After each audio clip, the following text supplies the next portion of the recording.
కాంగ్రెస్లో సంచలనాలకు care of address అంటే అద్దంకి దయాకర్. మరి అలాంటి అద్దంకి దయాకర్ తొలి వెలుగు స్టూడియోలో ఎలాంటి సంచలనాలు రేపబోతున్నాయి, ఆ సంచలనాలు ఎలా ఉండబోతున్నాయి, వారిని అడిగి తెలుసుకుందాం. Welcome sir. నమస్తే ప్రవీణ్ భాయ్. నమస్తే. ఫస్ట్గా మీకు కంగ్రాచులేషన్ చెప్పాలనుకుంటున్నాను. చెప్పే రోజు ఉంది.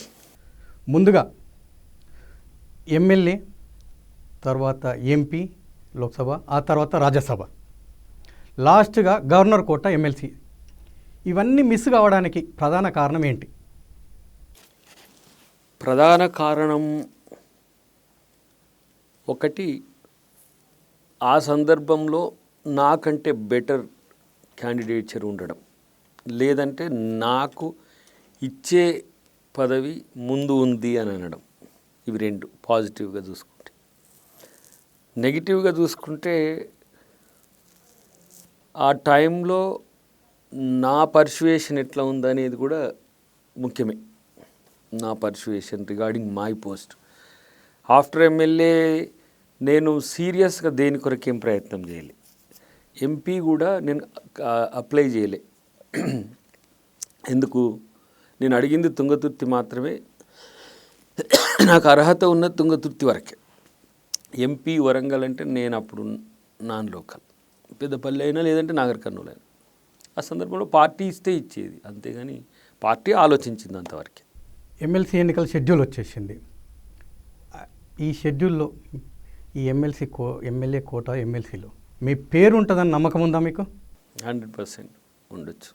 ఒకవేళ మీ అధినేత, రాష్ట్ర సీఎం రేవంత్ కానీ, లేకపోతే కాంగ్రెస్ అధ్యక్షుడు కానీ, పార్టీ వర్కింగ్ అధ్యక్షుడు కానీ, వీళ్ళు పిలిచి అద్దంకి దయాకర్ ఈసారి వదిలేసి నెక్స్ట్ సారి చూద్దామని లాస్ట్ సారి ఇలాగా చెబితే మీ రియాక్షన్ ఏంటి? ఇదే లాస్ట్ సారి, ఇంకా చెప్పడానికి లేదు. ఎందుకంటే దీని తర్వాత ఇక మీకు మళ్ళీ వచ్చే డిసెంబర్, నెక్స్ట్ 26 డిసెంబర్ వరకు లోకల్లో ఉండేవి లేవు. ఇంకా లేదంటే ఏదన్నా క్యాబినెట్ ర్యాంక్ లాంటి పోస్ట్ ఇస్తా అంటే, కార్పొరేషన్ది ఇంకా చాలా కార్పొరేషన్స్ ఇంకా ఇవ్వలేదు, అలాంటి పోస్ట్ ఏమైనా ఇస్తా అంటే? లేదు, ఎమ్మెల్సీదే మ్యాక్సిమంగా. ఎప్పుడు కార్పొరేషన్స్ ఇచ్చేది ఉంటే అది పోయినసారి ఫస్ట్ దఫాలనే ఇచ్చేది కదా. ఇంత దూరం ఏం చేయాల్సిన అవసరం ఏం లేదు. చట్టసభలకు పంపించాలనే ఆలోచన ఉంది కాబట్టి ఇప్పటివరకు ఆగిందనేది నాకున్న సమాచారం. సో అది ఈ 10-15 రోజులు అది కూడా తేలే అవకాశం ఎక్కువనే ఉంది. గతంలో గవర్నర్ కోట ఎమ్మెల్సీలో మీ పేరు ఆల్రెడీ ఫైనల్ అయిపోయింది, అది అందరికీ వచ్చింది, అందరి లీక్స్ కూడా వచ్చేసాయి. లాస్ట్ మూమెంట్లో ఎందుకు ఆగింది? మీకేమైనా రాజ్యసభ ఇస్తా అన్నారా, ఇంకేదైనా మేజర్ పోస్ట్ ఇస్తా అన్నారా? ఆ టైంలో మీరెందుకు సైలెంట్ అయిపోయారు? అంటే పార్టీ నిర్ణయాన్ని శిరోధార్యం అంటూ ఉండాల్సిన వ్యక్తిని నేను. ఎందుకంటే పార్టీ కన్సర్న్తో ఉంటాం కాబట్టి డెఫినెట్గా పార్టీ చెప్పినట్టు వినాలి. పార్టీకి వ్యతిరేకంగా మాట్లాడో, పార్టీ ఇవ్వలేదు కాబట్టి పార్టీ మీద అలుగుడో, ఇదంతా నా నైజంకు భిన్నంగా ఉంటుంది. కాబట్టి మంచి అవకాశం కల్పిస్తాననే భరోసా ముఖ్యమంత్రి గారు కానీ, అప్పుడు నాటి పిసిసి రేవంత్ రెడ్డి గారు కానీ, ఇద్దరు ఒకటే. కాబట్టి ఆ విషయంలో నేను, వారు సీఎం అయిన తర్వాత నేను పెద్దగా మెంటల్ రిస్క్ తీసుకున్నది ఏం లేదు. ఎప్పుడైనా ఏ సందర్భం వచ్చినా నాకు అవకాశం కల్పిస్తారని ఒక ధీమానే ఈ సంయమనానికి ఓపిక కారణం. ఇప్పుడు ఖాళీ అయినాయి 5 సీట్లు. 5 మీకు ఈజీగా వచ్చే 4 సీట్లు. 5వ వ్యక్తిని పోటీ పెట్టించే అవకాశం ఉందా? నాకు తెలిసి ఉండదు. ఏకగ్రీవమయ్యే అవకాశాలు ఎక్కువ ఉంటాయి అన్నీ కూడా. ఒకటి బీఆర్ఎస్కు పోయే అవకాశం ఎక్కువ ఉంది. సో 4 కాంగ్రెస్కు ఉంటాయి. ఒక రిజర్వేషన్ కోటాలో అనుకుని చూస్తే ఒకటి బీసీ, ఒకటి ఎస్సీ, ఒకటి మైనార్టీ, ఒకటి రెడ్డి అంటున్నారు. ఇదేనా మీరు ఇచ్చే ఈ ప్రాతిపదికనే వస్తాయా ఎమ్మెల్సీలు? మారొచ్చు. దీనికి ఇప్పుడు మండలి దానికి రిజర్వేషన్స్ ఏం లేవు. మీ అవి మనం పార్టీ అనుకునే దాంట్లో ఇవ్వచ్చు. ఒకటి అటు ఇవ్వచ్చు, ఒకటి ఇటు ఇవ్వచ్చు, నష్టం ఏం లేదు. సో కొంచెం సోషల్ జస్టిస్ ఉండేటట్టు చూసే పార్టీ కాంగ్రెసే కాబట్టి ఆ విధానం ఎప్పుడు కూడా పాటిస్తుంటుంది. ఇంకో ప్రచారం ఏం జరుగుతుందంటే, ఈసారి ఆల్రెడీ సీఎం రేవంత్ రెడ్డి ఉన్నాడు, ఈసారి ఎమ్మెల్సీ కోటా, ఎమ్మెల్యే కోటాలో ఎమ్మెల్సీలది 4 పోస్టులు ఉన్నాయి, 4 బీసీలకు 2 ఇచ్చే ఆలోచనలో కాంగ్రెస్ అధిష్టానం భావిస్తుందట. అదేమన్నా అవకాశం ఉందా? రెడ్డిలో ఛాన్స్ ఉంటుంది. బట్ ఇంకా ఫైనల్ కాలేదు. ఛాన్స్ ఉండొచ్చు, లేదని ఏం లేదు. అంటే ఒకటి ప్రయారిటీ లిస్టు, ప్రాబబిలిటీ లిస్ట్ అనేది అప్పుడున్న నాయకులు పోటీ పడుతున్న వాళ్ళని బట్టి ఉంటుంది, గతంలో పనిచేసిన నాయకుల యొక్క అనుభవాలను బట్టి కూడా ఉంటుంది. ఎందుకంటే ఇది పెద్దల సభ కాబట్టి కొంత ఏమంటాం, కొంచెం ఇంటలెక్చువల్గా కొంత మెచ్యూర్గా ఉండేటోళ్ళకి ఎక్కువ అవకాశాలు ఉంటాయి. ఒకవేళ ఎస్సీ కోటా కింద చూసుకుంటే ఆ రేసులో మీరు ముందున్నారు. మాదిగ సామాజిక వర్గానికి ఇవాళ మాల సామాజిక వర్గానికి వాళ్ళు పట్టుబడితే ఏంటి, ఎవరికి ఇచ్చే అవకాశాలు ఉంటాయి? నాకు ఇవ్వాల్సి వచ్చినప్పుడు మాదిగా అని ఆలోచించరు. ఎందుకంటే నా సీట్ ఇచ్చిందే మాదిగా కదా, పోయినసారి ఇచ్చింది తుంగతుర్తి. నేను ఎమ్మెల్సీకో ఎంపీకో రాజ్యసభకో నేను వెంపలాడాల్సిన అవసరమే ఉండకపోతుండే. అది నా క్షేత్రం.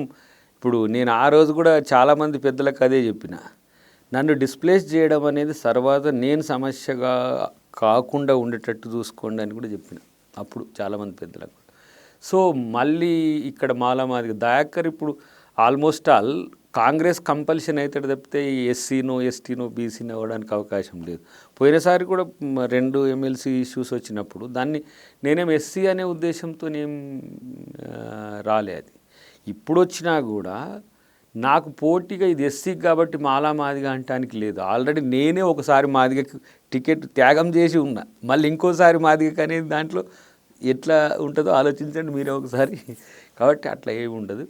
అసలు పదవులు పోటీ చేసిన వాళ్ళు, పదవులు అనుభవించిన వాళ్ళే మళ్ళీ పోటీకి వచ్చే పరిస్థితి వచ్చినప్పుడు అవి పెద్ద బ్యారియర్స్ కావు. బట్ ఇప్పుడు కాంగ్రెస్ పార్టీ నాయకునిగా చూస్తారు తప్పితే ఎస్సీగానో ఎస్టీగానో బీసీగానో ఇట్లా చూడడానికి అవకాశం ఉండదు.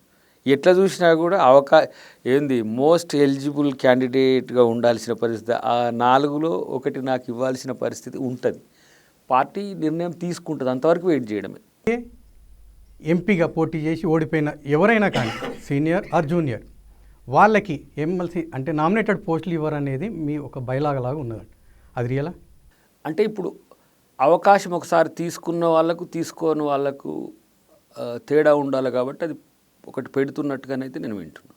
ఇప్పుడు ఈ కోటా కింద చూసుకుంటే యాజ్ సీనియర్గా జగ్గారెడ్డి, సంపత్, ఇంకా ఫిరోజ్ లాంటి వాళ్ళు కూడా ఎమ్మెల్సీ కోటాలో బాగా ట్రై చేస్తున్నారు. ఎమ్మెల్సీ కోసం ఎమ్మెల్సీ కావాలని చెప్పేసి బాగా ట్రై చేస్తున్నారు. అది అవకాశం ఉంటుందా?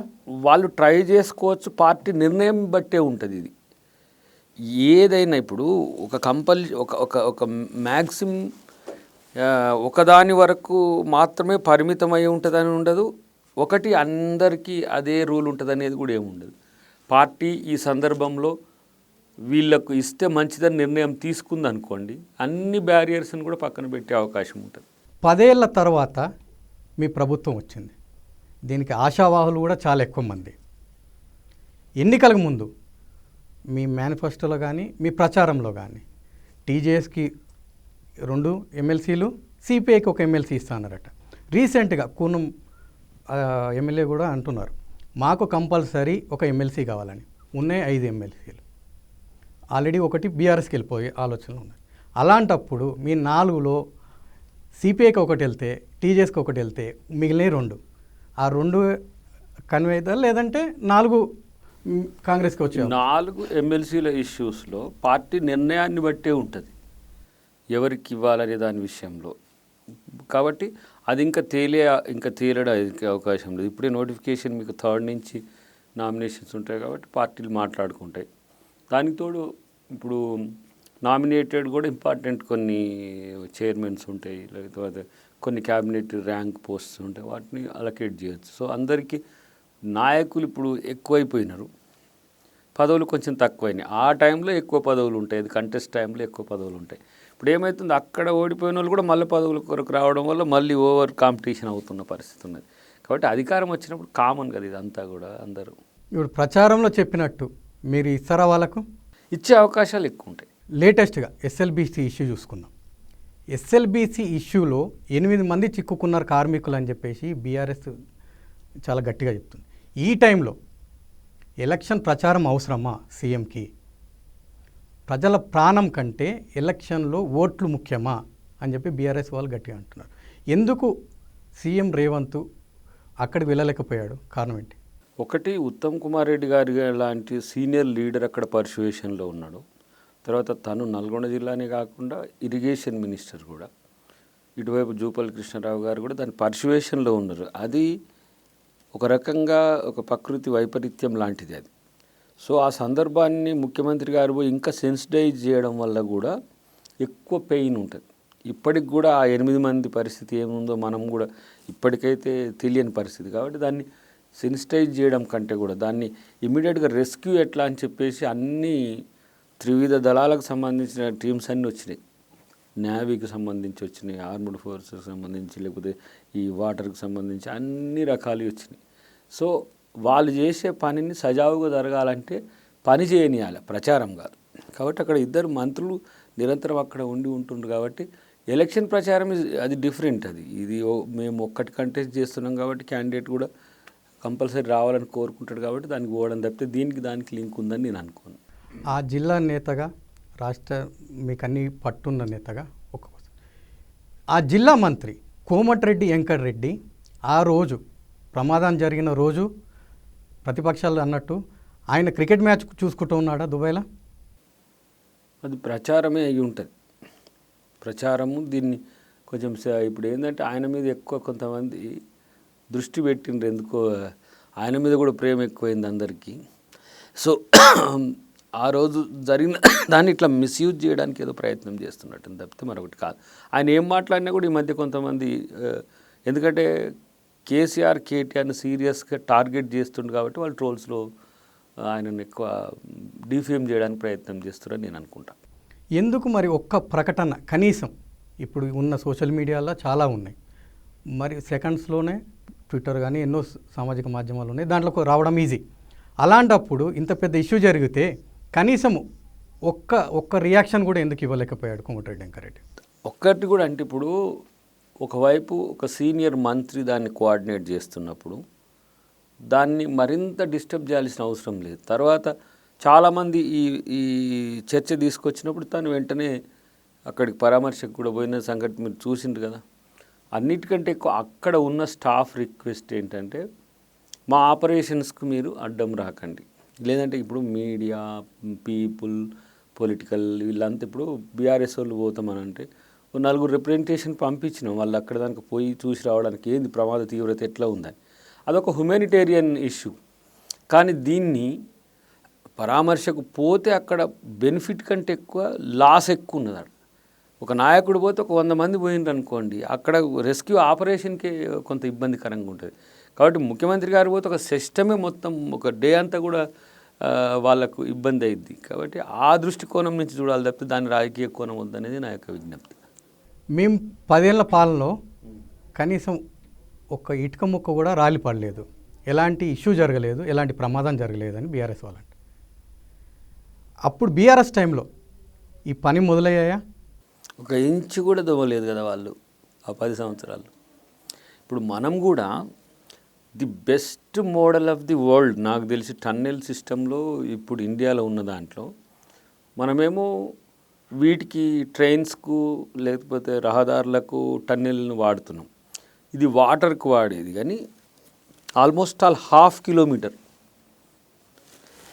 ఏదైతే మన భూమి నుంచి లోతుకు 1/2 కిలోమీటర్ పోయేటప్పుడు కొన్ని సమస్యలు ఉంటాయి. రాక్ ఉంటుంది, మట్టి ఉంటుంది, మిక్స్డ్గా ఉంటుంది. తర్వాత అంతర్గతంగా కూడా జలవాహిని ఉంటుంది. ఏ గుట్ట అయినా సరే జలం ఎప్పుడు కూడా పోయే ప్రాంతం. ఇమ్మీడియట్గా మీకు వాటర్ రావడం వల్ల వచ్చిన సమస్య. దాన్ని ఇప్పుడు 1 నిమిషానికి 50,000 లీటర్ల వాటర్ వస్తున్నది 1 నిమిషానికి. సో ఎంత పెద్ద ఫోర్స్ఫుల్గా వస్తుంది దాన్ని మనం ప్రిడిక్ట్ చేయలేము. సో అక్కడి నుంచి వచ్చే దాంతో చేయొచ్చు కదా అని చాలామంది పెద్దలు అంటుండ్రు. అది 14 కిలోమీటర్లు అటువైపు నుంచి మీరు చేసుకోవచ్చు కదా అంటే బోత్ సైడ్స్ అయితేనే ఫాస్టర్గా అవుతాయి. ఎట్ ద సేమ్ టైం ఇక్కడి నుంచి పోయేది కరెక్ట్గా పోతే ఏంటంటే సిల్ట్ కాకుండా ఉంటుంది. తర్వాత ఈ ఏదైతే ఒకేసారి కొలాప్స్ అయ్యి తక్కువ అయితే అనేది ఒక స్టడీ ఉంది. అందుకని ఇక్కడి నుంచి ఎక్కువ మీకు ఏమంటారు తవ్వకం జరుగుతున్నది కింది నుంచి. సో అది మన బ్యాడ్ లక్. అది ఎవరైతే 8 మందికి సంబంధించి వాళ్ళకు ఏమవుతుందో తెలియదు కానీ మిగతా వాళ్ళంతా కూడా రెస్క్యూ కాగండి. ఇంజన్ ఏమంటే బోర్ ఇంజన్ ముందు ఉన్న వాళ్ళకే దాని ముందు కూలినట్టుగా మనం ఇప్పుడు వింటున్నాం కాబట్టి అది ఇబ్బంది అయింది. బట్ ఏమైనా కూడా వాళ్ళు కూడా ఒక సోల్జర్స్ లెక్క మనం చూడాల్సిన అవసరం అవుతుంది. అది వాళ్ళు తెలంగాణ కోసం పోరాడిన యోధుల లెక్కనే ఆలోచించాల్సిన అవసరం అవుతుంది. వాళ్ళ కుటుంబాలకు కూడా మనం ఆదుకునే పరిస్థితి చూడాల్సింది. కాంగ్రెస్ వాళ్ళు చెప్తున్నట్టు ఇది 10 ఏళ్ళు పెండింగ్లో పెట్టారు కాబట్టికే పని మొదలు పెట్టగానే ఎన్నో ఏళ్ళ నల్గొండ జిల్లా ఉమ్మడి నల్గొండ జిల్లా వాళ్ళ డ్రీమ్ ప్రాజెక్ట్ అది మొదలు పెట్టగానే కూలిందనేది కాంగ్రెస్ వాళ్ళది. ఇప్పుడు 13th కిలోమీటర్ అనేది 30 days ముందు నుంచి దాన్ని స్టార్ట్ చేసిండ్రు. ఇది తీసి ఉండడము అంటే అప్పటి వరకు ఆ సొరంగ మార్గం తవ్వి ఉండడము, అది అట్లనే పడాగుబడి ఉండడము, దాన్ని మనము ఎప్పుడైతే డిగ్ చేస్తున్నామో అది కొంత ఏమంటాము అప్పటికే కొంత దాంట్లో అంతకుముందు తీసిన వాటిది కొంత లూజ్ అయి ఉన్నది ల్యాండ్ ఇదంతా కూడా. దీన్ని కొంచెం ముందుకు పోయేసరికి సమస్య ఏమైంది మీకు, పాత ఏదైతే లూజ్ అయిన ఏదైతే మట్టి రాళ్ళంతా ఒకటేసారి కూలింది అనేది మనకున్న సమాచారం. లేదంటే కంటిన్యూటీగా అప్పటి నుంచి కంటిన్యూటీ కూడా అట్లనే ఉంటే ఇది కాకపోవు అనేది ఒకటి. బట్ దాన్ని మనం ప్రిడిక్ట్ చేయలేకపోయినాం. అంటే అంత లోతులో కూడా అంత సైంటిఫిక్గా చూసే పరికరాలు ఇప్పుడు లేకపోవడం అనేది సమస్య. అన్నిటికంటే ముఖ్యంగా ఏంటంటే అది ఎట్లనైనా కంప్లీట్ చేయాలనేది 8 kilometers ఉంది అది. ఆ 8 kilometers కొంచెం కష్టపడి కనుక చేస్తే 30 TMC water to Nalgonda district అంటే ఆల్మోస్ట్ ఆల్ మీకు 3 lakhs నుంచి 5 lakhs వరకు. తరి అయితే మీకు 3 లక్షల ఎకరాలు, మెట్టతో కూడిన కొన్ని తరి అయితే మీకు 5 లక్షల ఎకరాల వరకు పారుదల వస్తుంది. ఇప్పుడు మనం దాని కొరకు Nagarjuna Sagar left bank canal నుంచి లిఫ్ట్ చేసుకొని పోస్తున్నాం. అది ఇప్పుడు మునుగోడు ప్రాంతమో లేకపోతే మాకు పార్ట్ అండ్ పార్సల్ ఆఫ్ తుంగతుర్తినో లేకపోతే చిట్యాల ఈ ప్రాంతాలన్నీ కూడా ఇది కాకపోవడం వల్ల కాంతనపల్లి ప్రాజెక్టు పెట్టుకోవాల్సి వచ్చింది ఎక్కడి నుంచి, దేవాదుల నుంచి. సో అట్లా కాకుండా ఇదైతే గ్రావిటీతో వస్తుందనే ఒక ఆశ, తక్కువ ఖర్చే కదా. ఇంక మహా అంటే మీకు 300 నుంచి 400 కోట్లతో అయిపోతుంది, మిగతా ఎంతో ఖర్చు పెట్టున్నాం కదా అనే ఒక ఆలోచనతోనే ఉత్తమ్ కుమార్ రెడ్డి గారు దాన్ని కొంచెం త్వరితగతిన పూర్తి చేయాలనే ఆలోచనతో చేసిండ్రు. ఈ సంఘటనతో మరింత జాగ్రత్త వహించి ముందు పనిచేసే అవకాశం ఉంటుంది. నిన్న సీఎం రేవంత్ ఢిల్లీలో మీడియాతో వచ్చి అట్లా మాట్లాడు. తెలుగు నిర్మాత దుబాయ్లో అనుమానాస్పదంగా చనిపోయాడు, అతను కేటీఆర్కి బినామీ అని, కేటీఆర్తో దోస్తాన్ చేస్తే ఇలాంటి జరిగే ప్రమాదం ఉందని చెప్పేసి అంటాడు. అతను ఎవరైనా కంప్లైంట్ చేస్తే దీని మీద చర్యలు తీసుకుంటామని సీఎం రేవంత్ అన్నాడు. ఒకవేళ ఎవరైనా కంప్లైంట్ చేస్తే యాక్షన్ తీసుకుంటారా, లేదంటే ఫోన్ ట్యాపింగ్, ఈ ఫార్ములా రేస్, లేకపోతే ఫామ్ హౌస్ డ్రగ్స్ కేసు దానిలాగా సాగదీసి వదిలేస్తారా? ఇప్పుడు కేటీఆర్ పరివారం అంతా క్రైమ్తో ఉన్నది ఎందుకని నేను ఎప్పుడు సస్పెక్ట్ చేస్తుంటా. ముఖ్యమంత్రి గారు, హోంమంత్రి కూడా, లా అండ్ ఆర్డర్ తన చేతిలోనే ఉంది. శివరాత్రి కంటే ముందు రోజు విచారణ ఉంటుంది కాళేశ్వరం, అంతకంటే 3 రోజుల ముందే పిటిషన్దారు హత్య చేయబడతాడు రాజలింగమూర్తి, అంతకంటే ముందు సంజీవరెడ్డి అడ్వకేట్, అది చూస్తున్న అడ్వకేట్ హత్య చేయబడతాడు. ఆ ఇష్యూలో లింక్ ఉన్నోడే కేదార్ కూడా, లేదంటే కేటీఆర్కు దగ్గర ఫ్రెండ్ కూడా. మీ ఫ్రెండ్ ఒకవేళ ఏదో ప్రమాదంలోనే ఏదో రకంగా చనిపోతే కనీసం మీరు ఒక కండోలెన్సో లేకపోతే కనీసం ఎట్ట చనిపోయినని అడుగుతారు కదా. ఎందుకు ఇది జరుగుతలేదని ముఖ్యమంత్రి అడిగిండు. దాని వెనుక మర్మం ఉంది. ఎందుకంటే ఏదో జరుగుతుంది అక్కడ. ఇమీడియట్గా మనకు నిన్న రోహిత్ ఒక స్టేట్మెంట్ ఇచ్చిండు, నేను అప్పుడు అక్కడ లేనని. పైలట్ రోహిత్ రెడ్డి దుబాయ్లో, నేను హైదరాబాద్లోనే ఉన్నాను, నేను మా ఇంటి దగ్గర ఉన్నాను, ఒక వీడియో రిలీజ్ చేసాడు. సో ఇంట్లో ఫంక్షన్ చేస్తే డ్రగ్ అడిక్టెడ్ దొరుకుతారు, అదేంది అంటే మీన్స్ నేను బయటికి వెళ్తే మామూలుగా ఉండదు అన్న కేసీఆర్ వెళ్ళిన రోజే రాజలింగమూర్తి హత్య జరిగింది. నేను ఆ రోజు స్పెసిఫైగా నోట్ కూడా చేసిన, అంటే నువ్వు బయటికి వెళ్తే హత్య రాజకీయాలు చేస్తావని. దాన్ని ఏం చేసి ఇప్పుడు పోలీసు హత్య జరిగిన పూర్వపరాలు దాని నేపథ్యాన్ని విచారణ చేస్తారు.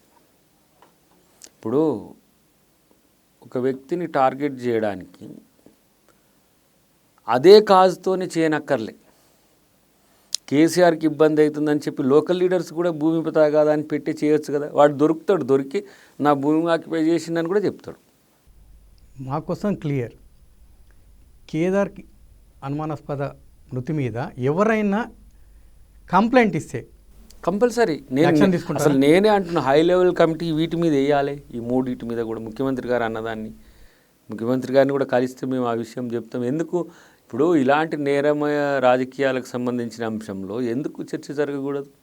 ముఖ్యమంత్రి స్థాయి నాయకుడు ఈరోజు చిట్చాట్లో ఈ విషయాల్ని మీతో డిస్కస్ చేసిండు మీడియాతో అంటే ఆషామాషిక అంశం ఏం కాదు కదా. రేపు ఇంకెవరైనా గిట్టిన వాళ్ళ మీద కేసులు వేసిన వాళ్ళు, ప్రశ్నించిన వాళ్ళను ఈ రకంగా వాళ్ళు మేము టార్గెట్. ఇప్పుడు లగచర్ల ఇన్సిడెంట్ ఏంది? నరేందర్ రెడ్డి ఫోన్ చూస్తే ఎవరు మాట్లాడిండ్రు లేదు, అక్కడ కూడా రాజలింగమూర్తికి సంబంధించిన అంశంలో అక్కడ వాళ్ళతో సంబంధాల విషయంలో అది చుప్చాప్ అనుకుంటా. ఇప్పుడు బాధితులు చిన్న వ్యక్తులైనప్పుడు భయపడతారు. గంత డేర్ చేసి కాళేశ్వరం మీదనే పిటిషన్ వేసిండు అని అంటే మనోడు ఎంత డేర్ చేసి వేసి ఉంటాడు. ఆయన ల్యాండ్ గ్రాబర్ అని, ఆయన అదని ఇదని, ఆయన క్యారెక్టర్ అసాసినేషన్, చనిపోయిన మీద కూడా ఇంత చేసిండ్రు కదా. మరి ఇన్ని రోజులు ఎందుకు చచ్చిపోలే? రేపు కేసు అనగానే 2 రోజుల ముందే ఎందుకు చచ్చిపోయిండు? కేదార్నాథ్ది కూడా డ్రగ్ ఎడిక్టెడ్ సంథింగ్ అది అని అంటున్న పరిస్థితి. ఇన్ని రోజులు ఏం పోలే, ఎందుకు బినామీగా ఉన్న ఫ్రెండే ఎందుకు పోయిండని చెప్పి మరి కేటీఆర్ ఎందుకు వేయకూడదు అంటున్నా నేను. కేటీఆర్ ఎందుకు డిమాండ్ చేయలేదని మీ వర్షం, ఎందుకు చేయకూడదు అంటున్నా. నీ ఫ్రెండ్ చనిపోతే ఎందుకు చనిపోయిండో కూడా వద్దా? ఫ్రెండ్ గురించి కూడా పట్టించుకోకుండా ఉంటారా? ఇక ఫ్రెండ్ గురించి కూడా పట్టించుకోని వాళ్ళు మీరు రాష్ట్రం గురించి, రాష్ట్ర ప్రజల గురించి ఏం పట్టించుకుంటారు? నీ సొంత ఫ్రెండు నీ బినామీ అంటో, లేకపోతే నీ ఆర్థిక లావాదేవీల్లో పార్ట్నర్ అనుకో, బినామీ ఏంది? అనుమానాస్పద స్థితిలో ఉంటే ఎందుకు మీరు పట్టించుకోవట్లేరని ముఖ్యమంత్రి గారు అడిగిండు. దానికి సమాధానం కేటీఆర్ చెప్తాడో చూడాలి. ఇన్ కేస్ ఆఫ్ ఒకవేళ కేసు పెడితే మీరు ఎలాంటి కమిషన్ ఎంక్వైరీ చేసే అవకాశాలు ఉంటుంది? జ్యుడిషియరీ లాంటివి అధికార ప్రతినిధిగా మీరు ఒక వర్షన్ చెప్తే ప్రజలందరికీ ఒక క్లారిటీ ఉంటుంది. జ్యుడిషియరీ కమిషన్ వేద్దాం, దానికి నష్టమే ఉంది. ఒక సిట్టింగ్ జడ్జితో కూడిన కమిటీ వేయవచ్చు. ఈ హత్యల మీద ప్రత్యేకించి ఇవి ఏంటంటే స్టేట్ స్పాన్సర్డ్ క్రిమినాలిటీ అనేది సమ్టైమ్స్ డేంజర్. అధికారంలో ఉన్నప్పుడు వాళ్ళు చేసినవి చాలా అట్లా చేసిండ్రు, అయిపోయినాక బయటపడితే ఎట్లా అని మిగిలిన వాళ్ళ పట్ల కూడా ఉదాసీనంగా ఉంటే వీళ్ళు చేపిస్తున్నా వేడేటోడు చేస్తుంటే ఆ విషయం పక్కన పెట్టు, వీళ్ళకు బాధ కలుగుతలేదు ఏందని. ఇప్పుడు అంతకుముందేమో పోలీసులే జర్నలిస్టులనైనా ఎవరినైనా సరే వాళ్ళు నేరుగా పట్టుకపోవడం, వాళ్ళే చేయడం, అది ఆ క్రిమినాలిటీని ఎక్స్పోజ్ చేసిండ్రు. మాలాంటి వాళ్ళని కూడా తీసుకుపోయి జైళ్ళలో పెట్టిండ్రు. అంటే స్టేట్ మన చేతిలో ఉంది కాబట్టి మనమే ఏం చేసినా నడుస్తుందనే ఒకటి ఉండేది. ఇప్పుడు ఎవరైతే ఆ రోజు అట్లాంటి అక్రమాలకు పాల్పడడానికి కారణభూతులైనరో వాళ్ళు చనిపోతున్నప్పుడు వాళ్ళకు బాధ లేదు. ఏంది ఇది? స్టేట్కి 2 రాష్ట్రాలకు కూడా తెలవాలి. ఇది తెలియకపోతే ఏమైందంటే ఇట్లనే రేపు ఇంకేదైనా జరగడానికి కూడా అవకాశం ఉంటుంది. కాబట్టి దాని మీద ముఖ్యమంత్రి గారు కూడా సీరియస్గా చెప్పి అందరికీ తెలియజేయడమే కాకుండా దాని మీద కూడా స్టేట్ సుమోటోగా ఇంట్రెస్ట్ తీసుకుంటే కూడా మంచిదే. లేకపోతే కేటీఆర్ని అడగమంటాం. మీరు అన్నిటి మీద పొద్దుగా లేస్తే ట్విట్టర్లో, టీవీలలో, పేపర్లలో అడుగుతాడు కదా, మరి ఇది ఎందుకు అడుగుతలేడు సొంత ఫ్రెండ్? ఇక్కడ ఇంకోటి విషయం, రీసెంట్గా లాస్ట్ మంత్ కొద్ది రోజుల క్రితం ఒక బినామీ, 1000 కోట్ల బినామీ ఒక మినిస్టర్కు, ఎక్స్ మినిస్టర్కు, ప్రజాప్రతినిధికు, ఎవరికో ఒక బినామీ చెప్పా పెట్టకుండా దుబాయ్కి వెళ్ళాడు 1000 కోట్లతోని అని. ఇతనైతే కాదు కదా? ఏమో చెప్పలేం, అది ఎంక్వైరీనే తెలిస్తే బెటర్. అన్నిటికంటే ఎక్కువ ఏంటంటే 1000 కోట్లు లేకపోతే 100 కోట్లు అనేది గత ప్రభుత్వంలో ఉన్న వాళ్ళకు చాలా సింపుల్ ఇష్యూ అయిపోయింది. అంటే ఏ రకంగా రాష్ట్రాన్ని భ్రష్టు పట్టించిండ్రో మనకు అర్థమవుతున్నది. తర్వాత మళ్ళీ వీళ్ళు ఏమంటాము నీతి నిజాయితీల కింద మాట్లాడతారు. నేనంటున్నా ఆ పారిపోయిన వాళ్ళు మీ వాళ్ళేనా అని చెప్పి ఎప్పుడైనా ఇప్పుడు మనవాడు ఏదో మొత్తం ఒకటేసారి స్పీచ్లు ఇచ్చుడు తప్పితే ఇంటర్వ్యూలు తక్కువ ఉన్నాయి కదా, ఒకసారి తనను కూడా అడిగితే బెటర్. ఎవరు కేటీఆర్ని పారిపోయినందుకు అట్లా జరిగిందా, పారిపోయి ఏమైనా చేస్తారని అనుమానంతో జరిగిందా అనేది మాత్రం సస్పెక్టెడ్గానే ఉన్న పరిస్థితి ఉన్నది. కాబట్టి దీని మీద ఒక సమగ్రమైన విచారణ జరిగితే మంచిదనేది నా యొక్క అభిప్రాయం. ఆ ఇన్సిడెంట్ కేదార్ ఎవరైతే ప్రొడ్యూసర్ ఉన్నాడో చనిపోయిన వ్యక్తి ఆ టైంలో నిజామాబాద్కు చెందిన ఓ మాజీ ప్రజాప్రతినిధి దుబాయ్లో ఉన్నాడని చెప్పేసి కాంగ్రెస్ వర్గాలు అంటే మీ గాంధీ భవన్ టాక్. అతన ఆమెన మీకేమైనా ఈ నేరమయ రాజకీయాల విషయంలో వీళ్ళు వాళ్ళు అని మనం కామెంట్ చేసినా కూడా ప్రజలకు అర్థమైపోతుంటుంది మామూలుగా న్యాచురల్గా. ఈ దుబాయ్ బెట్టింగ్లు, లేకపోతే ఇంకో దేశాల్లో రూపాయలు దాచుకోవడము, లేకపోతే దొంగ సొమ్ము అంతా తీసుకుపోయి ఇంకో కాడ పెట్టుడు, ఇదంతా ఈ అండర్ వరల్డ్ డాన్స్ చేసే పనుల వ్యవహారం లెక్క ఉన్నది ఇదంతా చూస్తే. అందుకని నా ఉద్దేశం ఎక్స్ అంటే ఆయన నేను కాదని అంటాడు, వైన్ అంటే నేను కాదంటే, జెడ్ అంటే ఆయన అసలే కాదని అంటాడు. కాబట్టి దీంట్లో ఎలాంటి వ్యక్తులు ఉన్నా ఎవరు అక్రమాలకు పాల్పడ్డా వాళ్ళకు శిక్ష పడాల్సిందే. ఆ దిశగా దర్యాప్తు జరగాలనేది కూడా నాకు అనిపించింది. నిన్న సీఎం లాంటి పెద్ద నాయకుడే దాన్ని అనుమానం పడుతుండు అని అంటే జనానికి కూడా తెలవాలి కదా. ప్రజా జీవితంలో ఉన్నప్పుడు నాయకుల యొక్క లక్షణాలు ఏంది, లక్ష్యాలు ఏంది అనేది కూడా తెలిస్తే మంచిది కదా. ఇంకోట దీంట్లో కేదార్ ఎవరైతే చనిపోయాడో ఓన్లీ సినిమా వాళ్ళే కాదు, పెద్ద పెద్ద పొలిటీషియన్స్ ఉన్నారు, మెయిన్గా ఉమ్మడి నిజామాబాద్ జిల్లా వాళ్ళు ఉన్నారు అనేది ఓపెన్ టాక్. అది అలా దాంట్లో ఏమైనా లీక్ ఉందా మీ దగ్గర? ఉండొచ్చు, ఉండే అవకాశం ఉంది. అవన్నీ పూర్తి వివరాలు ఒకవేళ తెలిస్తే నీకు ఇక చెప్పగలుగుతుంది. కానీ ఎక్కువ ఈ cinema interlinked with mafia interlinked with politics, ఇట్లా ఇది ఒక పెద్ద తంతుగా మారింది. కొన్ని ముంబైది కూడా ఇంతే కదా సమస్య. ఎట్లా జరుగుతున్నాయి, ఏకంగా అటాక్సే జరుగుతున్నాయి. కానీ సినిమా వాళ్ళు సినిమానే తీసి రాజకీయాలు చేసే వాళ్ళు రాజకీయాలే చేసి మాఫియా వాళ్ళు చేస్తే సమస్య రాదు. ఇలాంటి వాళ్ళను ప్రోత్సహించడం రాజకీయ నాయకులకు తగదనేది నా, ఎందుకంటే నేను ఆ డిపార్ట్మెంట్ కాబట్టి, పొలిటికల్ లీడర్ని కాబట్టి ఇట్లాంటి వాటిని ప్రోత్సహించకుంటూ ఉంటే మంచిది. పర్టికులర్గా మూవీ తర్వాత వీటికి సంబంధించింది అనగా నిజామాబాద్ లింక్ అయి ఉంటున్నది. నిజామాబాద్ అనగానే మళ్ళీ ఇక వేరే నాయకుల పేర్లు తెర మీదకి వస్తూ ఉంటాయి. కాబట్టి ఇట్లాంటి రాజకీయ సంస్కృతి తెలంగాణ కోరుకోదు. తెలంగాణ కోరుకున్నది ఏంటిది? త్యాగం కోరుకున్నది. తెలంగాణ త్యాగం చేసి తెచ్చుకున్నది తెలంగాణ ప్రజలంతా కలిసి. దీన్ని ఇలాంటి స్మగుల్డ్ లేకపోతే మాఫియా అండర్ వరల్డ్ ఇష్యూస్తో ఇంటర్లింక్ చేసి తెలంగాణ సంస్కృతిని లేకుంటే తెలంగాణ యొక్క ఔన్నత్యాన్ని కించపరచొద్దు అనేది నా యొక్క ఆలోచన. మేడిగడ్డలో 1,00,000 కోట్ల అవినీతి జరిగిందని ఒక సామాజిక కార్యకర్త రాజలింగమూర్తి పిటిషన్ వేసిండు. కరెక్ట్ ఇయరింగ్ అంటే జడ్జిమెంట్ వచ్చే ముందు రోజు అతను చనిపోయాడు. ఇంకోటి దానికి తరఫున అతని వకాలతో పూడ్చుకొని వాదించిన వ్యక్తి కూడా అనుమానాస్పదంగా చనిపోయాడు. రీసెంట్గా కోమటిరెడ్డి చెప్పిన మంత్రి కోమటిరెడ్డి కూడా అన్నాడు, ఎవరైనా వచ్చి ఫిర్యాదు చేస్తే మేము దాన్ని కేసు టేకప్ చేస్తామంటున్నాడు. రీసెంట్గా మాతో కూడా వాళ్ళు మాట్లాడారు, వాళ్ళ ఫ్యామిలీతో. వాళ్ళు ఒకవేళ మేము తీసుకొని వచ్చి బాధితులను మీకు కల్పిస్తే మీరు న్యాయం చేస్తారా? డెఫినెట్గా అది ఆల్రెడీ పార్టీ అక్కడ నాయకులు కూడా, మా ఎమ్మెల్యే గారు కూడా లోకల్ స్పందించారు దాని విషయంలో.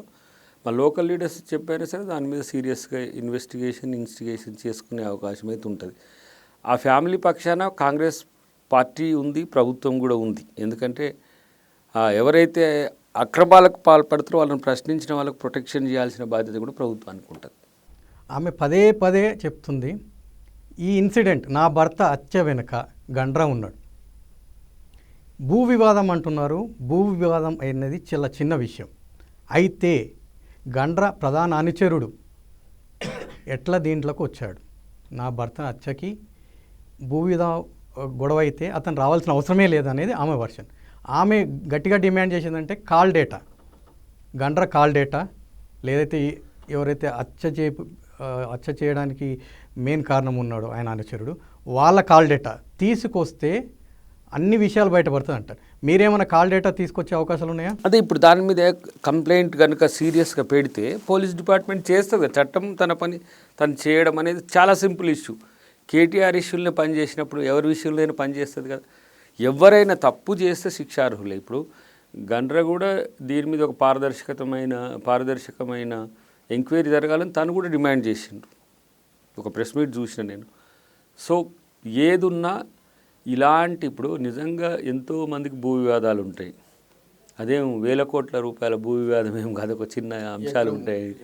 కాబట్టి దానికి సంబంధించి మర్డర్ చేసి చెడ్డ పేరు తెచ్చుకుంటారని అయితే నేను అనుకోను. దీని వెనుక కాళేశ్వరం కథే దాగి ఉందని నాకు అనుమానం. ఆ రాజలింగం భార్య చెప్పేది కూడా ఒకటి, నా భర్త హత్య వెనుక కేసీఆర్, హరీష్ రావు మెయిన్ కారణం అంటుంది. ఆమె వచ్చి కంప్లైంట్ చేస్తే వీళ్ళ మీద ఏమైనా కేసు పుటప్ చేసే అవకాశాలు ఉంటాయా? డెఫినెట్ కంప్లైంట్ ఉంటే ఎంక్వైరీ జరుగుతుంది. ఎంక్వైరీ తర్వాత దానికి సంబంధించిన చర్యలు ఉంటాయి. ఈరోజు ఎమ్మెల్సీ ఎన్నికలు జరుగుతున్నాయి. రీసెంట్గా కరీంనగర్ సభలో వెళ్ళినప్పుడు మీ సీఎం ఒక అధినేతలాగా ఒక ప్రకటన చేశారు, ఈ ఎమ్మెల్సీ సీటు పోయినా నాకు ఏ బాధ లేదు, దీంతో నా ప్రభుత్వానికి ఏం పడిపోదంట. అంటే ఊడిపోతుందని ముందే కన్ఫర్మ్ అయ్యారా? లేదంటే బీఆర్ఎస్ వాళ్ళు చెప్పినట్టు బీజేపీ కాంగ్రెస్ మ్యాచ్ ఫిక్సింగా? ఇప్పుడు యాదృచ్ఛికంగా అన్న మాట, నాకు ఓటు ఎందుకు వేయాలో నా పార్టీకి అని అన్నప్పుడు నేను ఇవి చేసిన, అందుకోటేయండి, ఇది చేసినా లేదా దీన్ని చూసి ఓటేయండి అంటూ ఈ సీటు ఓడిపోవడం వల్ల నాకు వచ్చే నష్టమేం లేదు. కానీ మీరు ఎవరికి ఓటేస్తున్నారో మీరు ఒకసారి, ఒకవేళ అవతల వాళ్ళు ఎవరంటే వాళ్ళిద్దరు తోడు దొంగలు ఉన్నారు, వాళ్ళే రాష్ట్రాన్ని మొత్తం అధోగతి పాలు చేసిందనే కాంటెక్స్ట్లో అన్నాడు. సో దానికి అంటే మేము ఓడిపోతామని చెప్పినట్టు కాదు. నేను ఇప్పుడు సిద్దిపేట ఇన్ఛార్జ్ కదా, మొన్న నా మీటింగ్ విజువల్స్ చూడండి, సురేఖ గారు, నేను, మా ఎవరు హనుమంతరావు గారు, మేమంతా ఉన్నది చూడండి, ఎంత పెద్ద ఎత్తున అప్లాస్. కాబట్టి వాళ్ళు ఏంటంటే ఒక సీన్ క్రియేట్ చేయడానికి బీజేపీలు చేసే ఎత్తుగడ తప్పితే దాంట్లో పెద్దగా సీరియస్గా ఏం లేదు. ప్రతిపక్షానికి ఎప్పుడైనా కావాల్సింది అధికార పక్షం మైనస్లు, లూపోలు. ఇప్పుడు ఈ చిన్న లీక్ని ఇప్పుడు ఎలక్షన్స్ మీద పడదా ఎఫెక్ట్? నాకు తెలిసి వాళ్ళు ఏంది ప్రయత్నం ఇదనే కాదు, ప్రతి ఒక్కటి every day they may troll. So ట్రోల్స్కో వాటికో ఇటుకో పడి ఓట్లు పడతాయి, లేకపోతే టీవీలలో చెప్తేనే ఓట్లు వస్తాయి, లేకపోతే ప్రింట్ మీడియాలో వస్తాయి ఓట్లు. ఇవి కాదు కదా, ప్రజలు పని చూస్తారు. ఆ పని విషయంలో మేము పారదర్శకంగా ఉన్న పరిస్థితులన్నింటినీ కూడా సమీక్షించి వీలైనంత వరకు మేలే చేస్తున్నాం తప్పితే ఈ 9-10 నెలల అడ్మినిస్ట్రేషన్లో ఎలక్షన్స్ పోగా ఇంతకంటే ఎక్కువ బెటర్గా చేస్తారని అయితే నేను అనుకోను.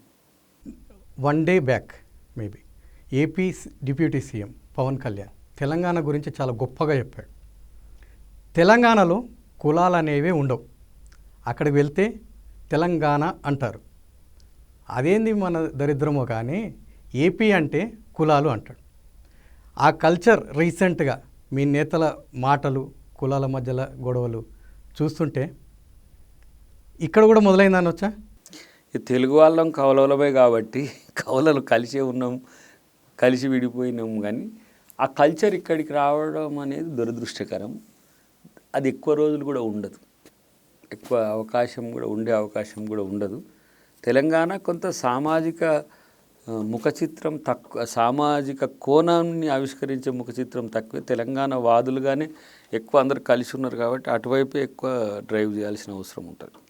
రేవంత్ రెడ్డి ఆ మధ్యలో ఒక మాట అన్నాడు, నేనే లాస్ట్ సీఎం, రెడ్డిలలో లాస్ట్ తెలంగాణ సీఎం అన్నాడు. నేనే కావచ్చేమో అన్నాడు కానీ నేనే సీఎం నేనే అని కన్క్లూడ్ ఏం చేయలే. ఒకవేళ అవ్వచ్చు అన్నట్టు ఆ కాంటెక్స్ట్. ఒకవేళ అది అవ్వచ్చు కాకపోవచ్చు అనుకుందాం. సీఎం కుర్చీ కోసం చాలా రోజుల నుంచి ఆశపడ్డ ఉత్తమ్ కావచ్చు, కోమటిరెడ్డి కావచ్చు, వాళ్ళకు దిక్కున ఒకలాగా చెక్ పెట్టినట్టు అనిపించదా వాళ్ళు ప్రతిపక్షాలు అన్నట్టు? ఇప్పుడు రాజకీయాల్లో ప్రస్తుతం జరుగుతున్నది మాత్రమే వాస్తవం. భవిష్యత్తు అనేది అది నిర్ణయించుకుంటుంది. ఇప్పుడు కొంతమంది ఎస్సీ కావాలని కోరుకుంటారు, కొంతమంది బీసీ కావాలని కోరుకుంటారు, కొంతమంది ఓసీనే ఉండాలని కోరుకుంటారు, కొంతమంది రెడ్డినే కావాలని కోరుకుంటారు.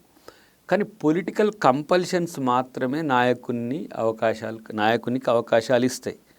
ఆ సందర్భంలో మీరెంత ప్రెషర్ గ్రూప్గా ప్రెషర్ టాక్టిక్స్తో ఉన్నారనేదే మిమ్మల్ని నాయకుల్ని చేస్తుంది తప్పితే ఈరోజు రెడ్డి అయింది కాబట్టి రేపు రెడ్డి కాకూడదని ఏం లేదు, ఈరోజు రెడ్డి ఉన్నాడు కాబట్టి రేపే రెడ్డి అవుతాడు అనేది ఏం లేదు, లేకపోతే ఈరోజు అందరు అనుకుంటారు కాబట్టి దళితుని ముఖ్యమంత్రి చేస్తారన్నారు కాబట్టి దళితుడే కావాలనేది ఏమి ఉండదు, రేపు బీసీనే కాకూడదని ఏమి ఉండదు. ఇట్లా దాన్ని ప్రిడిక్షన్స్ అన్నీ కూడా నాయకుడు కావాలనుకుంటోని ఎత్తుగడల మీద ఆధారపడి ఉంటుంది. ఇప్పుడు రేవంత్ రెడ్డి గారు కాంగ్రెస్ పార్టీకి రావడం అనేది ఒక సెన్సేషన్, కాంగ్రెస్ పార్టీకి వచ్చి పీసీసీ ప్రెసిడెంట్ కావడం, పీసీసీ ప్రెసిడెంట్గా అయిన తర్వాత ప్రభుత్వం రావడం, ప్రభుత్వాన్ని తను నాయకత్వం వహించే ఒక ప్రణాళిక తయారు చేసుకున్నాడు కాబట్టి నాయకుడిగా ఈరోజు మన ముందున్నాడు. అట్లనే అలాంటి స్ట్రాటజీస్ వేసే బీసీ వచ్చినా, ఎస్సీ వచ్చినా, ఎస్టీ వచ్చినా, రెడ్డి వచ్చినా వాళ్ళు అవకాశం అందిపుచ్చుకుంటారు. అంతే తప్పితే నేను ఇంట్లోనే కూర్చుంటా, నేను ఏం చేయను, నన్ను ముఖ్యమంత్రి కావాలనుకుంటే మాత్రం ఎవరయ్యే పరిస్థితి అయితే ఉండరు. మేము 20 years నుంచి ప్రజల కోసం కొట్లాడుకుంటూనే కనీసం ఎమ్మెల్యేనే కాలేకపోయినాం మాలాంటి వాళ్ళం. కాబట్టి ప్రయత్నం కొంతమంది ఏం తెలియకుండా వచ్చి ఎమ్మెల్యే అయ్యి మంత్రి కూడా అయిపోతారు, వేరే పార్టీ నుంచి వచ్చి కూడా ఎమ్మెల్యే మంత్రి అయిన వాళ్ళు కూడా ఉంటారు. ఇవన్నీ కామన్ థింగ్స్. బట్ కొన్ని సందర్భాలే లక్ వస్తుంది, కానీ నాయకుడు కావాలనుకున్నప్పుడు మాత్రం వాళ్ళ యొక్క పనితీరు, వాళ్ళ యొక్క లక్ష్యాలు చాలా స్పష్టంగా ఉన్న వాళ్ళే నాయకులు అవుతారు అనేది నాకున్న అంచనా. రీసెంట్గా ఇంతకు ఆ 10 మంది ఎమ్మెల్యేలు బీఆర్ఎస్ నుంచి మీకు సపోర్ట్ చేశారా, జంప్ అయ్యారా అనేది సెకండరీ. వాళ్ళు ఉంటున్నారా, వెళ్ళిపోతారా? ఎక్కడికి పోరు, అదంతా బీఆర్ఎస్ క్రియేషన్కి సంబంధించిందే. వీళ్ళు 10 కాకుండా ఇంకో 10 మంది బండి సంజయ్ అంటున్నారు, ఇంకో 10 మంది. ఇక ఎమ్మెల్యే అంటే ఏడ ఉండాలి, ఓన్లీ ఎమ్మెల్యే ఆఫీసులనే ఉండాలి తప్పితే ఎవరెక్కడ కలవద్దన్నట్ట. గతంలో కేసీఆర్ని కలిసినా పార్టీ మారింది అన్నారు, ఇప్పుడేమో వాళ్ళు కలిస్తే కూడా పార్టీ మారుతారనే కాడికి వచ్చింది. మా ఎమ్మెల్యేలతో కలిస్తే కూడా పార్టీ మారుతారని చర్చ తీసుకొస్తారు. కాబట్టి పెద్దగా వాటి సీరియస్గా తీసుకునే అంశం కాదు. నాన్ సీరియస్ ఇష్యూస్ అంతా కూడా మీడియా కొరకు పెద్ద ఈవెంట్ చేస్తున్నట్టు కనపడ్డది నాకైతే. గద్వాల్ ఎమ్మెల్యే బండ్ల కృష్ణమోహన్ రెడ్డి మీ పార్టీ కండువా కప్పుకున్నాడు అన్నాడు, జంప్ అయ్యాను అన్నారు, అది జరిగిపోతుంది. ఈ టైంలో ఆయన ఫోటోతోని కాంగ్రెస్లో ఫ్లెక్సీ కట్టారు అని చెప్పేసి ఒక కేసు పెట్టాడు. ఇంతకు కాంగ్రెస్లో ఉండి కాంగ్రెస్ వాళ్ళ మీద కేసు పెట్టడము అది ఎట్లా అర్థమవుతుంది? అంటే కాంగ్రెస్ పార్టీనా తను కాదా అని తేల్చుకోవాల్సింది మిత్రుడు మన కృష్ణమోహన్ రెడ్డి. ఆయన తేల్చుకున్న తర్వాత బెటర్ మనం మాట్లాడడం, ఎందుకంటే కాంగ్రెస్ పార్టీలకు వచ్చిందా లేదని ఆయన స్పష్టత ఇస్తే బెటర్ మనం చెప్పేదానికంటే.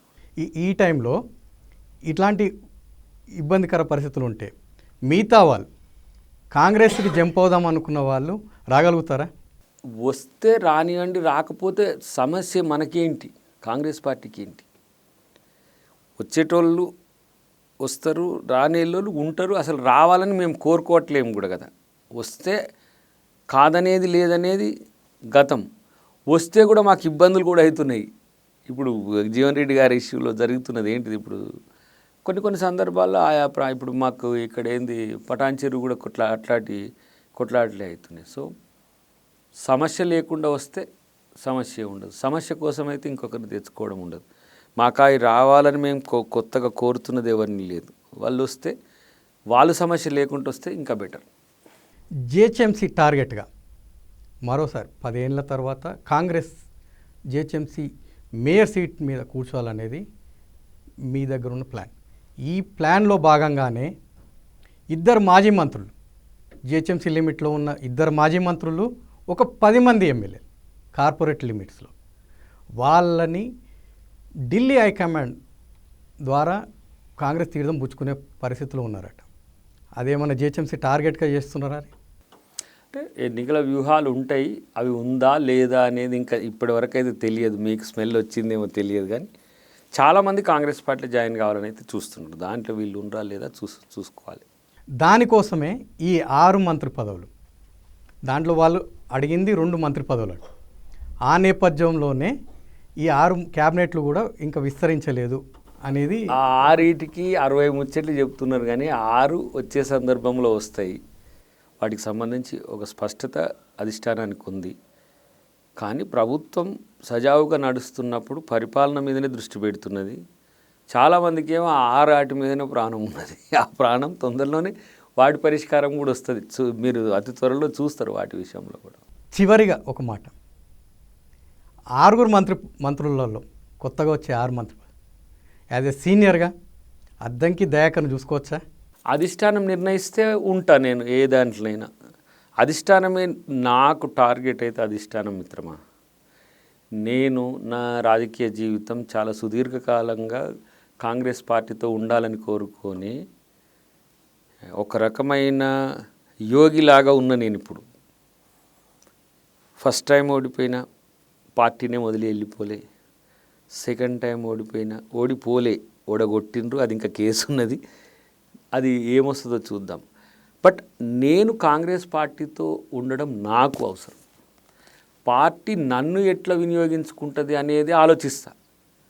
కానీ నాకు ఇది ఎలిజిబుల్ అని అనుకో, నేను అడిగితే ఇచ్చేదేం కాదు, అర్హత కూడా ఉండాల్సిన అవసరం ఉంటుంది. అర్హత నాకు ఉన్నదే అనుకుంటా నేను దేనికి. ఇప్పుడు ఇన్నిట్లలో మీరు పేర్లు వేసిండ్రు, దేన్ని వదిలేసిండ్రు? ఒక ముఖ్యమంత్రి పదవి తప్పితే అన్ని డిప్యూటీ సీఎం నుంచి ఓము అన్ని మంత్రి పదవులు వేసిండ్రు, ఎంపీ వేసిండ్రు, ఎమ్మెల్యే వేసిండ్రు, ఇంకా అన్ని పీసీసీ కూడా వేసిండ్రు ఒక దశలో. కానీ దయాకర్ ఎప్పుడు కూడా కాంగ్రెస్ పార్టీకి ఒక నమ్మిన సైనికుడిగా ఉంటాడు. కాంగ్రెస్ పార్టీకి నేను భవిష్యత్తులో చేయాల్సిన పని చాలా ఉంది. ఎందుకు అంటున్నంటే, నాలాంటి యువకులు లేదంటే నాలాంటి వ్యక్తులు పార్టీకి చాలా భవిష్యత్తులో అవసరం ఉంటుంది. నేను ఆ పని కొరకు కూడా వెయిట్ చేస్తున్నాను. ఆ పనికి దయాకర్ మంత్రిగా చేస్తే మంచిగా ఉంటుందని పార్టీ నిర్ణయించింది అనుకోండి, కాదంటే ఆయనకి నేనెవరిని. కానీ ఇప్పుడున్న పరిస్థితుల్లో నేను కావాల్సింది ప్రజాప్రతినిధిగా కావాలి. ఇది నా ఫస్ట్ టార్గెట్ ఉంటుంది. లేదు దయాకర్ ఇంకా ఇంతకంటే బెటర్ పొజిషన్ కావాలని పార్టీ అనుకుంటే దాన్ని మనం కాదనలేము. ఏదైనా సరే నేను మొదటి నుంచి చెప్తున్నా, మొట్టమొదటిసారి టికెట్ ఇచ్చేటప్పుడు కూడా నాకు టికెట్ అనౌన్స్ అయిన తర్వాత టికెట్ తీసేసిండ్రు. నేనేం పార్టీని దూషించలే, ఏమనలే. మళ్ళీ సోనియా గాంధీ గారు అప్పుడు మన డిఎస్ గారితో వాళ్ళతో మాట్లాడి, అందరితో పొన్నా లక్ష్మయ్య గారితో మాట్లాడి మమ్మల్ని పిలిపించింది ఢిల్లీకి. నెక్స్ట్ డే తన ఇంట్లో ఉండి చాలాసేపు మాట్లాడిన తర్వాత మీరు ఏం ఫీల్ కావద్దంటే, మేము తెలంగాణ మూమెంట్ నుంచి వచ్చినాం, డెఫినెట్గా మేము పార్టీ కొరకు పనిచేయడానికి వచ్చినాం తల్లి అని చెప్పినాం. ఆ రోజు ఆమె టికెట్ ఇచ్చింది, పోటీ చేసినాం, స్వల్ప మెజారిటీతో ఓడిపోయినాం. సెకండ్ టైం కూడా అట్లనే రాహుల్ గాంధీ గారు ఇచ్చిండ్రు. ఇప్పుడు కూడా మా నాయకుడే పీసీసీ ప్రెసిడెంట్, ఇప్పుడైతే మా నాయకుడే ముఖ్యమంత్రి. ఆయన నా పట్ల ఏ అవగాహనతో ఉన్నాడో నేనేందో తనకు తెలుసు. కాబట్టి నన్ను ఏ క్షేత్రంలో వాడుకోవాలి, ఎట్లా వాడుకోవాలనేది పార్టీని, my life with Congress party, that's it. నేను అంతకంటే ఎక్కువ మనం మాట చెప్పడం కూడా వేసి ఏదో ఇప్పుడు ఏది కాలేదు కాబట్టి దయాకర్ ఏదో చెప్తున్నాను కాదు. రేపు ఏదైనా కాకపోయినా నా భవిష్యత్ కార్యాచరణలో కాంగ్రెస్తో మేమెందుకు ఉండాలనో, కాంగ్రెస్ మాకెందుకు అవసరమో మీకే తెలుస్తుంది. అద్దంకి దయాకర్ లాంటి వాడు ఎంత అవమానాలు జరిగినా, ఎంత పదవులు ఇవ్వకపోయినా కాంగ్రెస్తో పార్టీతో ఎందుకున్నాడు రా అంటే ఇందుకు అని జనానికి తెలిసే రోజులు కూడా ఉంటే మేము కూడా ఆ ప్రక్రియ కొరకు చూస్తున్నాం. ఇప్పుడు నేను అనుకుంటుంటే మాలమానాడని సంఘం ఒకటి పెట్టినాం, దీంతో ఏం చేయొచ్చు, సామాజిక పరివర్తన ఇట్లాంటివి ఆలోచించినాం. ఒక్క ఉదుటిన తెలంగాణ మూమెంట్ వచ్చింది. దాంట్లో అద్దంకి దయాకర్ అంటాడు 30 yearsలోనే పెద్ద ఏమంటాం వెల్ నోన్ ఫేస్ అయిపోయిండు తెలంగాణ మూమెంట్లో. ఎందుకు అంత సిన్సియర్గా పోరాడినాం. ఈ 10 సంవత్సరాలు ఎట్లా పోరాడి మేము ప్రజలకు దగ్గరైనాము, ఈ 10 years కాంగ్రెస్ పార్టీతో కొట్లాడి, కాంగ్రెస్ పార్టీ కొరకు కొట్లాడి, నాకు తెలిసి పెద్ద నాయకుల కంటే ఎక్కువ పేరు వచ్చింది. మేము గెలిచినా ఓడినా పక్కన పెట్టు, కాంగ్రెస్ పార్టీ కొరకు కొట్లాడితే. అలాంటి నాయకులను కాంగ్రెస్ పార్టీ ఎప్పుడూ వదలదు. మేమైతే కాంగ్రెస్ పార్టీని ఎట్లాగో వదలం. ఎందుకంటే అంతకంటే డెమోక్రటిక్ పార్టీ అయితే నాకు తెలిసి ఈ దేశంలో లేదు. ఇది నా అంచనా. మంత్రిని చేస్తారు, చేయండి, చేయలేరు, చేయలేకపోతే నో ఇష్యూ. ఇక్కడ నేను చూస్తున్నది ఏంటంటే, కాంగ్రెస్ పార్టీకి నాకు మధ్యన జరుగుతున్న ఏవైతే ఇవి కొన్ని ఏమంటాం డిస్టర్బెన్సెస్ అని కొంతమంది అంటున్నారు, దయాకర్ నిన్నేదో ఏది కానియకుండా ఏదో చేయడానికి ప్రయత్నాలు జరుగుతున్నాయి అది అని. నేను పార్టీలకు వచ్చేటప్పుడే నా సమయాన్ని మిగిల్చిన కాంగ్రెస్ పార్టీకి నా సమయాన్ని ఇస్తాను వచ్చిన నేను. వీడికొచ్చి దయాకర్ ఏం నష్టపోలే. దయాకర్ 2 సార్లు టికెట్లు వచ్చినాయి. దయాకర్కు తన జీవితంలో చాలా మహోత్కృష్టమైన పేరు వచ్చింది. రేపు దయాకర్కు పదవులు ఇవ్వడం కాంగ్రెస్ పార్టీకి పెద్ద సమస్యే కాదు నాకున్న అంచనా మేరకు. కాబట్టి ఆ అవకాశం వస్తే అదృష్టమే, కానిద్దాం. రాకపోతే కాంగ్రెస్ పార్టీకి మరింత ఉన్నది తెచ్చే కార్యక్రమాలు చేద్దాం, కార్యాచరణతో ముందుకు పోదాం. Thank you sir, thank you very much. Party కోసం ఏ పదవులు ఇచ్చినా ఇయ్యకున్నా పార్టీ ముఖ్యమంటున్నా అద్దంకి దయాకర్ కళ నెరవేరుతుందా చూద్దాం. ప్రపంచంలో ఏ మూల ఏ క్షణం ఏం జరుగుతుందో వేగంగా తెలుసుకోవడానికి తొలి వెలుగు వాట్సాప్ ఛానల్ని ఫాలో చేయండి.